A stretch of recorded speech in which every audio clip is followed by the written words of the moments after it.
जी तो ये चंपारण छत्तीसगढ़ से 11 वर्ष की उम्र में यहाँ पे आए और उस समय कोई साधन नहीं था आने जाने का, तो कैसे आए होंगे। एक ही सूत्र को लेकर आए थे वल्लभाचार्य कि वेद व्यासी का पुण्यधाम कहाँ पे होगा, कि ब्रह्म नद्याम सरस्वत्या मास्तमो पश्चिमे तटे सम्या प्रास इति प्रोक्त ऋषिनाम शत्रुवर्धनम तस्मिन् स्वास्त्र में व्यासो बदरी षण्ड मंडिते। ब्रह्म कहते हैं ज्ञान को, जहाँ पे ज्ञान को देने वाली माँ सरस्वती की धारा बह रही हो।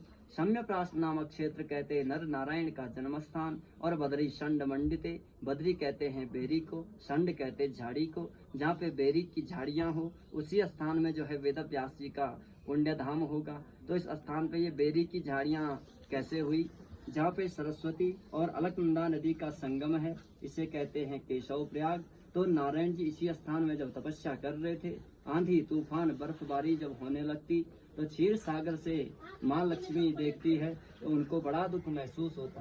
तो माँ लक्ष्मी ने वहाँ पे जाकर के एक विशाल बेरी का वृक्ष बन करके नारायण जी के ऊपर से छाया कर दी। कई वर्षों बाद जब नारायण जी का ध्यान टूटा, लक्ष्मी को सेवा में पाते हैं, कहते कि देवी मुझसे ज्यादा कष्ट तुमने किया तो मैं तुम्हें वरदान देता, यह स्थान जो है तुम्हारे नाम से भी विख्यात होगा। इसीलिए बद्रीनाथ को बद्री नारायण के नाम से जाना जाता। बोल बद्री नारायण भगवान की जय। और वल्लभाचार्य जी जब यहाँ पे आए तो साक्षात दर्शन दिए वेद व्यास जी ने, क्योंकि वेद व्यास आज भी इस भूमि पे अजर अमर है। और व्यास गुफा का जो बाहरी पार्ट है पत्थर का, वो व्यास पोथी कहलाई गई, पुस्तक के समान पुस्तक की तो नजर आता है, उसपे अलग अलग लेयर्स दिखाई देते हैं। तो ये जो है भोजपत्र थी द्वापर में, जब कलयुग आया तब वो पत्थर में अवतरित हुई। तो भोजपत्र रहता तो भक्त कब का उठा करके कंधे में लेकर के मार्केट को बेच देते। तो बद्री विशाल में जो भगवान विष्णु जी विराजमान है, वो मूर्ति जो है किसी कलाकार ने नहीं बनाई, स्वयं भू विष्णु है।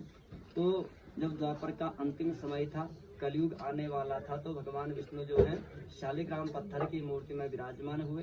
कहा कि जो भक्त श्रद्धा भक्ति से मेरी इस मूर्ति के दर्शन करेंगे उनको मेरे साक्षात दर्शनों का फल प्राप्त होगा। तो मूर्ति का स्वरूप कैसा है हमारे बद्री विशाल का, अचतुर्वदन हो ब्रह्मा पिबाहुर परो हरि अभाल लोचन शंभो भगवान बादरायण।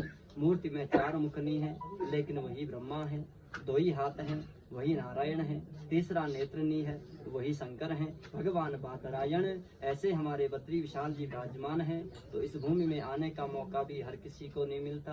तो भागवत की जो बुक है साक्षात कृष्ण स्वरूप होती, इसीलिए कलयुग आते ये भी पत्थर में अवतरित हुआ। बोल बद्री विशाल भगवान की जय। आप लोगों की यात्रा मंगलमय हो, मनोकामना परिपूर्ण हो, इसी प्रकार की भक्ति आप लोगों में बनी रहे, वेद व्यास जी बुलाते रहें और ये भूमि आपको हमेशा याद करे। पुनः दर्शन प्राप्त।